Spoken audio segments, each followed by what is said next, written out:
ডিপিএলে ফাইনালে হেরে দর্শকদের দিকে তেরে গেলেন মাহমুদুল্লাহ রিয়াদ। কারণ হিসাবে জানা গেল মোহামেডানকে হারিয়ে ডিপিএলের রেকর্ডের 24তম হ্যাটট্রিক শিরোপা জিতেছেন আবাহনী লিমিটেড। দর্শক, মাহমুদুল্লাহ রিয়াদ কেন তেরে গেলেন দর্শকদের উপরে? দর্শক, জানতে হলে ভিডিওটি না টেনে সম্পূর্ণ দেখতে থাকুন। ম্যাচ শেষে ড্রেসিং রুমে ফেরার পথে স্টেডিয়াম থেকে ভেসে আসে ভুয়া ভুয়া স্লোগান।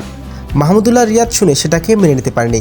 রেলিং টপকে গ্লাইতে ঢুকে সেই দর্শককে আক্রমণ করতে যান জাতীয় দলের সাবেক ক্রিকেটার মাহমুদুল্লাহ রিয়াদ। এই সময় অন্য খেলোয়াড়রা এবং কর্মকর্তারা তাকে মাঠে ফিরিয়ে আনেন। ভুয়া ভুয়া বলায় মাহমুদুল্লাহ রিয়াদের এমন আচরণ ভালোভাবে নেয়নি গ্যালারিতে দর্শকরা। বিষয়টি নিয়ে মিনিটে দর্শকদের হাসি ঠাট্টায় মেতে ওঠেন গ্রাউন্ডটি। পরে পুরস্কার বিতরণী অনুষ্ঠানে দেখা যায়নি মাহমুদুল্লাহ রিয়াদকে। ম্যাচের আগে ব্যাটিং করতে নেমেছে মাহমুদুল্লাহ রিয়াদ। আরিফুল ইসলামের জোর 50-তে 7 উইকেটে 240 রান করে মোহামেডান। 241 রানের যে লক্ষ্যে তারা করতে নেমে শুরুটা ভালোভাবে নেন মিথুন এবং অপরাজিত 66 রানে থাকেন মোসাদ্দেক হোসেন সৈকত। 65 বলে 78 রানের সৌজন্যে 9 ওভার 2 বলে হাতে রেখেই 6 উইকেটে চ্যাম্পিয়ন হয়ে যান আবাহনী লিমিটেড।